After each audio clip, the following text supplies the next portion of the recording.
Oradaki taş, kadimkile kara taş.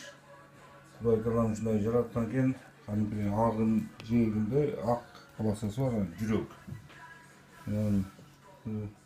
Таңғалышты екен. Бұл таш Ысыкөлдүн Тоң районунан Каракойунан табылды. Көрүп, өзүңөр жайда кылгыла. Ушундай ыйык таш. Мындай өзүңөр жаймасаңыздар. Эч кандай мындай эме менен тартылган эмес. Фломастер жагандай эме жок. Бүт кадимгидей. Ыйык таш экен да. Асты мындай экен. Может, башка планетадан түшкөнбү, ким билет? Бир эме кылып койгула, комментарий берип. Мындай таш бар экен.